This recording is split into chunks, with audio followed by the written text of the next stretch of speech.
Assalamualaikum warahmatullahi wabarakatuh. Kali ini yang ingin saya tanyakan adalah arti dari kalimat barang siapa mengenal diri maka mengenal Tuhannya. Selama ini saya belajar makrifat hanya melalui beberapa WA group dan kadangkala bingung sendiri karena ada beberapa pendapat yang berbeda, termasuk diri itu yang mana? Diri sebenar diri itu yang mana? Ruhkah atau jiwakah? Demikian Pak Yai, terima kasih sebelumnya. Assalamualaikum warahmatullahi wabarakatuh. Alhamdulillahirrahmanirrahim. Assalamualaikum warahmatullahi wabarakatuh. Bismillahirrahmanirrahim. Menjawab pertanyaan yang pertama, yakni barang siapa mengenal diri maka ia akan mengenal Tuhannya. Bagaimanakah yang dimaksud pertanyaan ini? Bismillahirrahmanirrahim. Man arafa nafsahu faqad arafa rabbahu. Man arafa nafsahu, barang siapa ia mengenal hakikat diri sejatinya yang tak wujud, yang tak hidup, yang tak kuasa,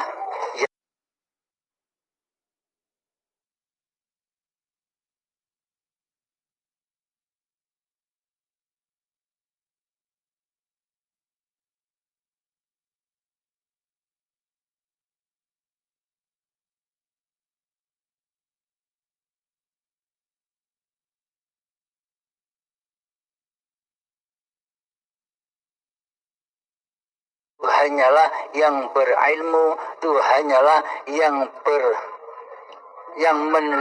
melihat, itu hanyalah yang mendengar, itu hanyalah yang berkalam-kalam.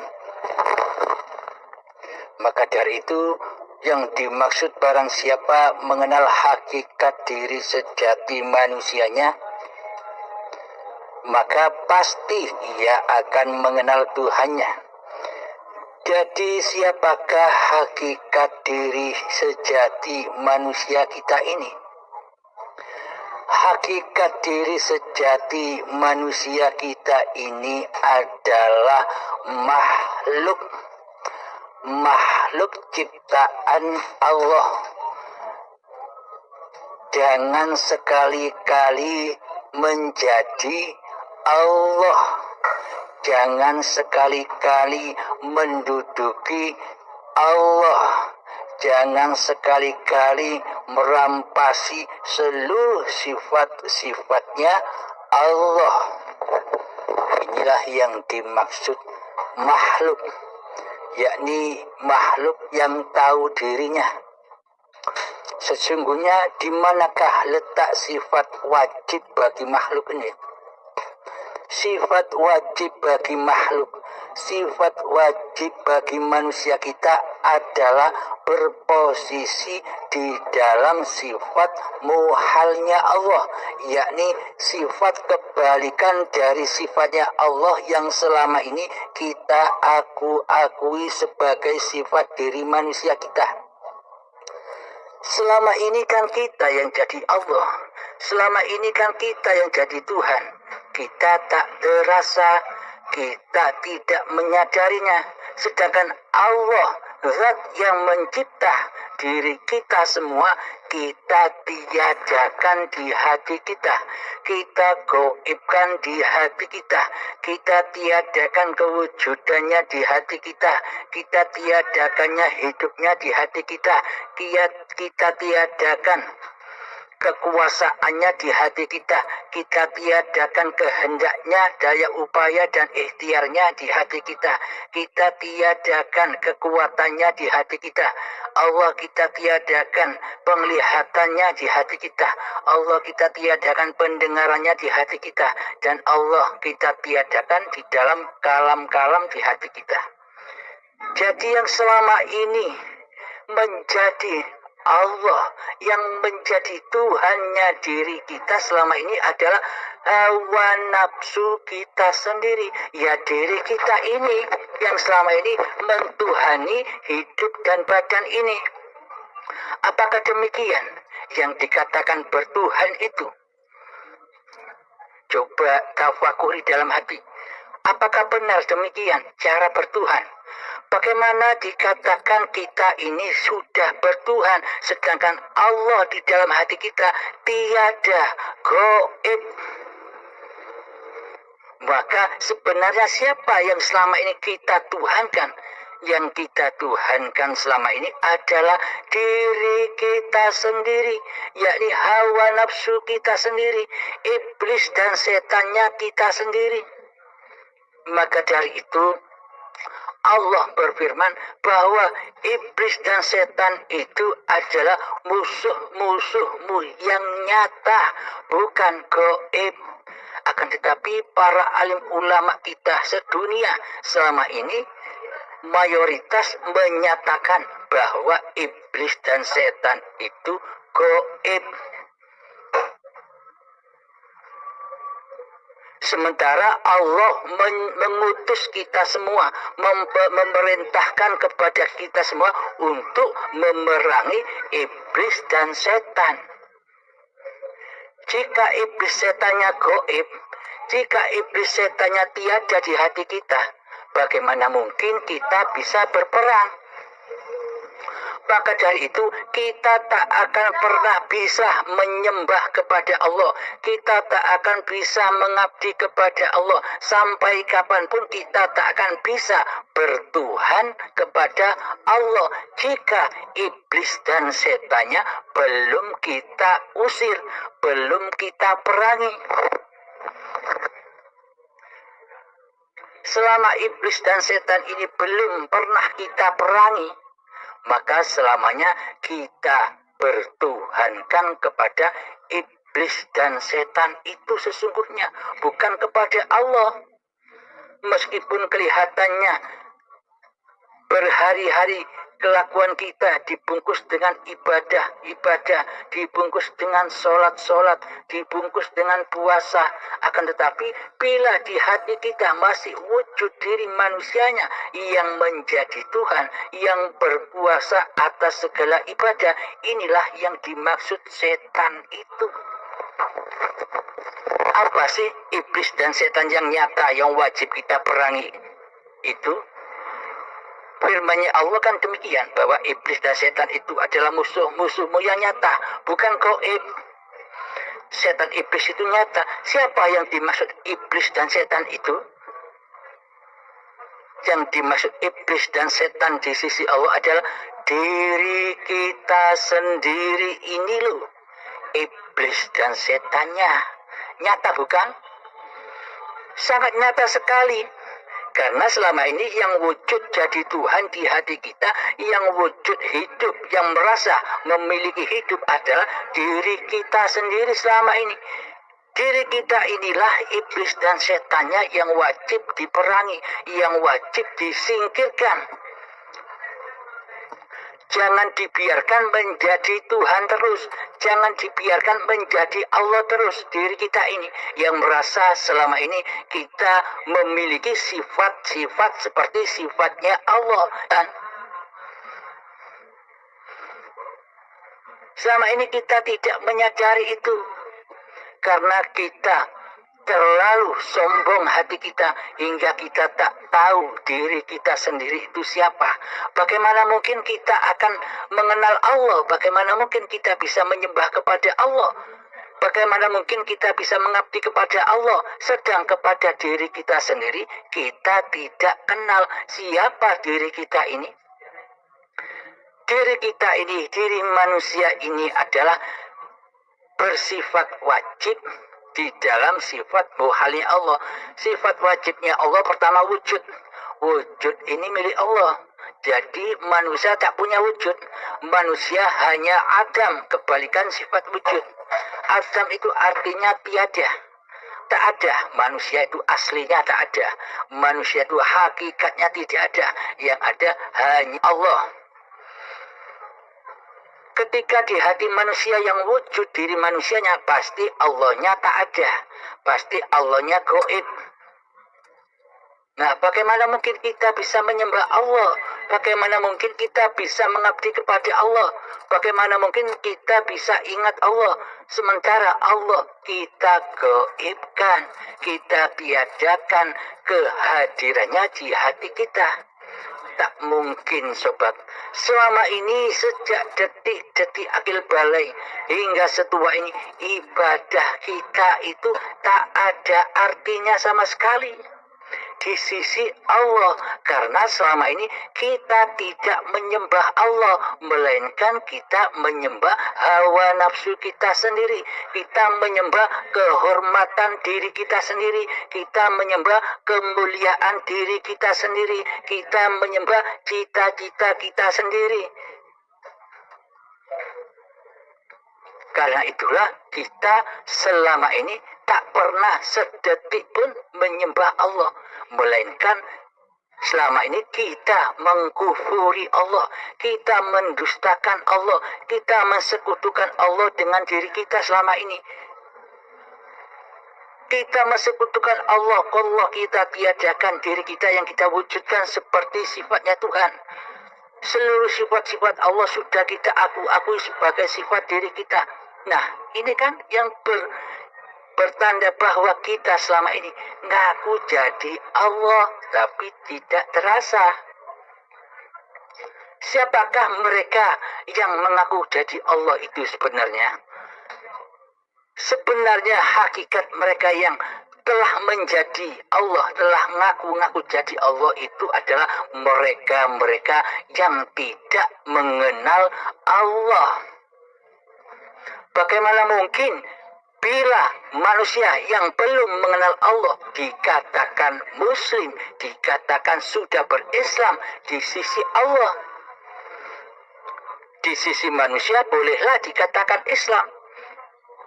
Versi manusianya, versi syariatnya, versi badaniyahnya. Karena manusia hanya memandang casing-casingnya saja. Karena manusia hanya memandang laku syariat-syariat badannya saja. Karena manusia buta akan apa yang terjadi, apa kondisi hatinya di dalamnya. Mayoritas kita selama ini di dalam ibadah kita tak pernah jumpa Allah. Syarat-syarat menyembah itu kan Allahnya harus wujud. Yang disembah harus wujud. Bagaimana mungkin kita dikatakan menyembah atau mengabdi sementara Allahnya gaib? Muhal, sobat, muhal. Tak mungkin itu. Batal. Karena yang disembah tidak ada. Melainkan dirinya sendiri mentuhani sholatnya, mentuhani puasanya, mentuhani seluruh amal ibadahnya dan sebagainya. Jadi tetapkanlah dalam hati kita ketiadaan diri manusia kita. Ketika kita sudah menetapkan dalam hati kita bahwa sesungguhnya manusia itu tiada, gaib, bahwa manusia itu mati, tak hidup, karena hidup itu Allah, karena wujud itu Allah. Bila sudah kita tenggelamkan keakuan diri manusia ke dalam hayatullah, maka nyatalah Allah Tuhan semesta alam, Tuhan yang mentuhani kita selama ini. Kita selama ini tidak merasa bahwa Allah lah yang mentuhani kita. Akan tetapi selama ini kita merasa bahwa diri kita lah yang berkuasa atas hidup dan badan ini. Tak ada urusan dengan Allah. Coba cek hati kita selama ini. Maka dari itu, man alfa nafsahu, barang siapa yang tahu dirinya, tahu bahwa diri manusianya itu gaib, tahu bahwa diri manusianya itu tiada, tahu bahwa diri manusianya itu mati, maka nyatalah wujudullah, maka nyatalah hayatullah yang selama ini kita akui sebagai wujud diri manusia kita, yang selama ini kita akui sebagai hidup diri manusia kita, yang selama ini kita akui sebagai kuasa diri manusia kita. Maka kita akan menyadarinya, oh selama ini ternyata ini Allah, bukan manusianya. Inilah yang disebut man arafa nafsahu, barang siapa yang mengenal diri sejati manusianya yang goib. Seperti dulu kita goib, maka kembalilah kepada kegoiban. Seperti dulu kita tiada, maka kembalilah kepada ketiadaan. Maka nyatalah Allah bagimu. Barang siapa yang sudah mengenal, menetapkan hakikat diri sejatinya di hatinya, maka nyatalah Allah baginya. Jadi nyata Allah itu maha nyata. La ilaha illallah al-malikul haqqul mubin. La ilaha illallah, tiada Tuhan selain Allah. Al-malikul haqqul mubin, Allah lah yang maha besar dan maha nyata. Allah nyata bagi siapa? Bagi orang-orang yang sudah mengenal Allah. Bagi orang-orang yang sudah menyembah dan mengabdi kepada Allah dengan sebenar-benarnya mengabdi. Maka Allah hakul mubin, nyata. Terus bagi siapakah Allah itu gaib?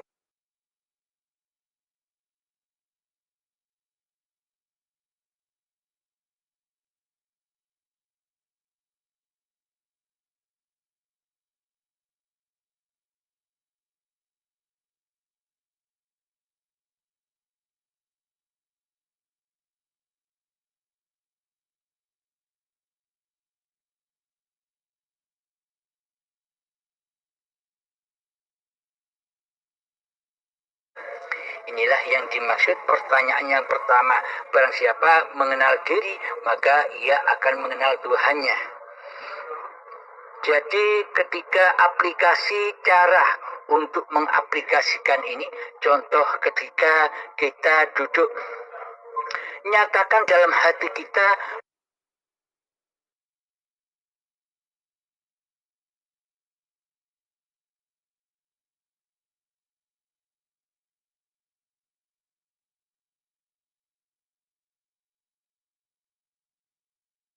dan tak akan ada, badan tanpa hidup, badan tak akan tercipta. Jadi yang duduk, yang mendudukkan badan ini adalah hidup, adalah Allah, bukan diri manusianya. Itulah cara kembangkan di keadaan-keadaan yang lainnya. Inilah jawaban dari pertanyaan Bunda yang pertama. Terus yang ditanyakan lagi, bagaimana Bunda? Alhamdulillahirrabbilalamin. Masya Allah. Sungguh penjelasannya sangat jelas dan mudah dipahami Pak Yai. Kini sesuai dipahamkan apa itu tafakur. Setelah mengetahuinya, semoga bisa istiqomah bertafakur untuk menjadi pribadi yang lebih baik lagi. Demikian, terima kasih banyak Pak Yai. Semoga senantiasa dalam ridhonya. Amin ya Rabbal alamin. Wassalamualaikum warahmatullahi wabarakatuh. Assalamualaikum warahmatullahi wabarakatuh. Lagi nih Pak, nanyanya ya. Kali ini saya mau bertanya tentang tafakur. Saya tertarik pernah membaca kalimat bahwa tafakur sesaat lebih baik daripada ibadah sekian tahun. Nah, tafakur itu seperti apa Pak Yai? Mohon penjelasannya. Terima kasih sebelumnya. Assalamualaikum warahmatullahi wabarakatuh. Alhamdulillahirrabbilalamin. Pertanyaan yang kedua adalah tentang tafakur. Tafakur sesaat lebih baik daripada ibadah 1000 bulan, yakni ibadah seumur hidup. Sama halnya dengan Lailatul Qadar. Hakikat Lailatul Qadar dia tafakur ini yang dimaksud. Ketika manusia tidak tafakur, meskipun ditunggu-tunggu di selama bulan Ramadan, tak akan ketemu. Tak akan ketemu, demi Allah tak akan ketemu. Cara menemukan Lailatul Qadar itu adalah belajar ilmu hakikat dan makrifat dulu, baru nanti ketemu. Bila tidak belajar ilmu hakikat dan makrifat, demi Allah seumur hidup tak akan menemukan. Demi Allah. Pertanyaan kedua adalah tentang tafakur. Tafakur sesaat lebih baik daripada umur hidup manusia. Selama hidup, selama 80 tahun kita ibadah terus, kita sholat terus, Akan tetapi yang mentuhani di dalam ibadah, akan tetapi yang mentuhani di seluruh sholat-sholatnya selama hidupnya, selama 80 tahun, selama 1000 bulan adalah dirinya sendiri yang mentuhani di dalamnya. Diri manusianya lah yang mengaku-ngaku bisa sholat dan ibadah. Nah, ini yang disebut kemaksiatan di sisi Allah, meskipun dibungkus dengan ibadah dan sholat. Karena apa sih kok saya sebut kemaksiatan di sisi Allah, meskipun di sisi manusia itu adalah ahli ibadah? Yang saya sebut kesesatan di sisi Allah adalah di dalam hatinya masih belum bertuhankan Allah di dalam sholat dan ibadahnya. Di hatinya masih merasa dirinya lah yang berkuasa atas ibadah dan sholatnya. Padahal sudah seringkali dibaca di dalam sholat 5 waktu doa iftitah. Inna sholati wa nusuki wa mahyaya wa mamati lillahi rabbil alamin. Inna sholati, sesungguhnya sholat-sholatku, wa nusuki, dan sesungguhnya ibadah-ibadahku, wa mahyaya, dan hidupku, wa mamati, dan matiku, semuanya lillahi rabbil alamin, semuanya hanyalah hak dan milik Allah, penguasa semesta alam. Di dalamnya kita mengaku-ngaku bahwa ini sholatku hamba, ini ibadahku hamba, ini puasaku hamba, ini kerjaku hamba, ini memasak di dapurku hamba, ini belanjaku hamba. Semuanya berpulang kepada hambanya. Inilah yang dimaksud manusia yang mentuhani hidup dan badan ini. Inilah tanda-tanda manusia yang hatinya belum bertuhan, meskipun raga-raganya mengaku bertuhan, meskipun raga-raganya dihiasi dengan amal syariat. Akan tetapi di sisi Allah tidak bertuhan, karena tidak mentuhankan Allah kecuali mentuhankan dirinya sendiri. Maka dari itu seluruh ibadah dan sholat kita akan hancur dan fana selama yang wujud, selama yang berkuasa atas hidup dan badan ini diri manusianya. Seluruh ibadahnya akan hancur, tidak akan sampai kepada Tuhannya, karena tidak mentuhankan Allah di hatinya, karena Allahnya gaib. Maka tafakurilah semua keadaan, kejadian, hal-hal yang sudah terjadi pada diri kita. Selama ini kita zalim kepada Allah, selama ini kita selalu mensekutukan Allah dengan diri kita.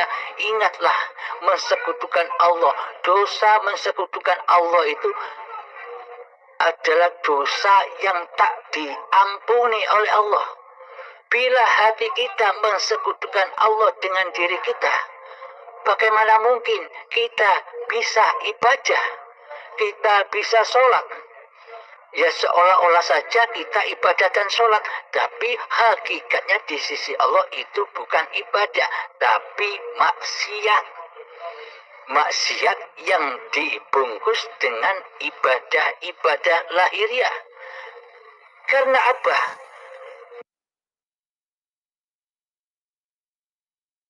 Allah tidak memandang laku-laku badaniyahmu. Allah tidak memandang ilmu-ilmu syariatmu. Akan tetapi Allah memandang hatimu. Hatimu itu yang wujud Allah ataukah dirimu. Bila yang wujud diri manusiamu, maka Allah gaib bagimu. Bila di hati nyata wujud Allah yang menghidupi badan-badan ini, maka gaiblah diri manusianya.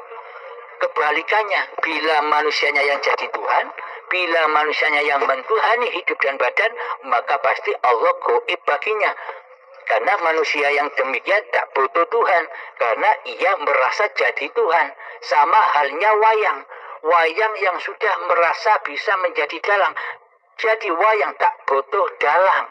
dalangnya ditiadakan, dalangnya penciptanya digoibkan di hatinya. Sama halnya seperti itu. Nah, apakah disebut bertuhan hati manusia yang demikian itu? Bagaimanakah maksud manusia yang sudah bertuhan itu? Yang dimaksud manusia yang sudah bertuhan adalah manusia yang sudah mengenali hakikat diri sejatinya. Maka nyatalah Tuhannya baginya. Bahwa sadarlah ia bahwa selama ini ia dihidupi oleh Allah. Ia dikuasai oleh Allah. Jadi Allahnya lah yang nyata dalam hidup ini dan manusianya gaib. Kebalikannya, dibalik dulu Allahnya yang gaib, kini manusianya yang gaib, yang ada hanya Allah. Inilah yang dimaksud tafakur. Ketika kita diam merasakan bahwa hidup ini Allah yang menguasai diri manusianya, yang menggerakkan apapun yang ditindak lakukan oleh badan-badan ini. Inilah yang disebut tafakur. Contoh, ketika kita sedang duduk sendirian, kita pejamkan mata, tafakur di dalamnya dengan menggelapkan kewujudan diri manusia, memalamkan kehidupan diri manusia kita, mengheningkan kekuasaan diri manusia kita, kembalikan lagi, sadari lagi, oh ternyata hidup ini bukan hidup manusiaku. Hidup inilah Allah yang menguasaiku, yang menguasai badan-badan ini sejak dari tanah sampai menjadi bayi hingga saat ini. Allah lah yang membimbing manusia, Allah lah yang menghidupi manusia, Allah lah yang menguasai manusia. Inilah yang dimaksud tafakur. Hati menyadari bahwa hidup ini Allah yang mempergerakkan, yang mengutus hamba-hambanya, yang mengutus badan-badan ini untuk apa saja. Badan diutus makan, badan diutus minum, badan diutus sholat, badan diutus ibadah, badan diutus puasa. Semuanya kembali rojiun kepada Allah lah yang menguasainya. Inilah yang dimaksud alam akhirat, alam bako, alam yang kekal. Jadi seluruh apa yang diperbuat oleh badan, amaliannya akan menjadi amal yang soleh, amal yang bako, amal yang kekal. Karena di dalamnya hambanya sudah tidak menjadi Tuhan lagi, hambanya sudah tidak merasa menjadi pelaku di dalam seluruh apa yang diperbuat oleh badan, apa yang diibadah-ibadahkan oleh badan.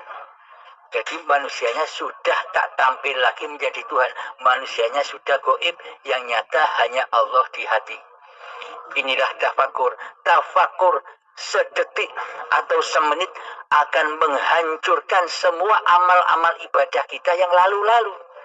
Karena seluruh amal ibadah kita, amal sholat kita yang lalu-lalu itu amal yang fana, amal yang hancur. Karena di dalam hati kita selama ini kita masih merasa sebagai pelaku di dalamnya. Jadi yang dimaksud tafakur itu adalah ketika kita berapa-apa saja, saksikanlah hidup. Bahwa hidup ini Allah, hiduplah yang menguasai badan untuk berapa-apa saja. Inilah yang dimaksud tafakur. Alhamdulillahirrabbilalamin. Semoga bisa dipahami ya Bunda. Terus ada yang ditanyakan lagi?